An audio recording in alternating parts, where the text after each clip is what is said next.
Vi finns ju Trygva och Trygva. Hur så börjar du tonlaga Tonlager och lister och allt det något som är lira djupt i mig.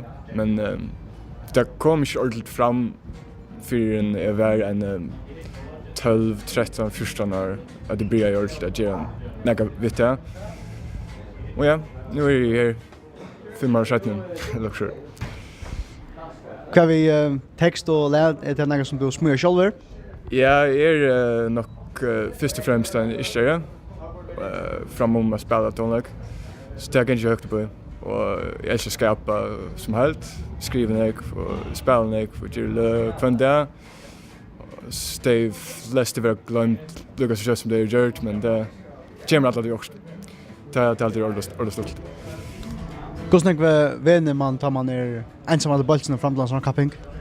Ja, det var inte tillfälligt hur man vänner, men jag har inte spelat det för min vän och nu då just det han är för att lägga få en följelse av att framför att det är spelat sin häst. Så ja, man vänner sen det rinner att då allt utan att och att då ordentligt. Du ser du inte framför sin häst. Är du vän vi framför fälten? Ja, så rum där så runt ni alltid. Jag har framförst en 3 år och kört. Och ja, jag spelade i cirkus. Det checkar det väl. Men jag vet så inte det är bara inte slöare kanske. Vad är en sån capping som Sement att säga för en tonläggare?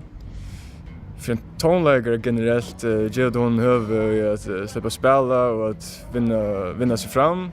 Ger sig fram käntan och till det. Vid unga som inte den där stor paddler tjocken.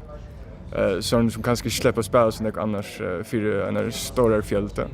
Och så det kommer på stallen, det kommer rötterna, det kommer alla ställen.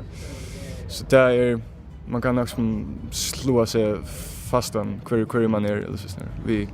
Vi är snär. Om du släppnas där konvojer och kanske ändå har vunnit kappingsna, kvart är det just för namnet Trygva? Jag vet inte också om jag har ambitioner i hur jag får bara spela så finner jag det. Trygva gå ett nu kappingsna och allt det bästa framme. Jo tack.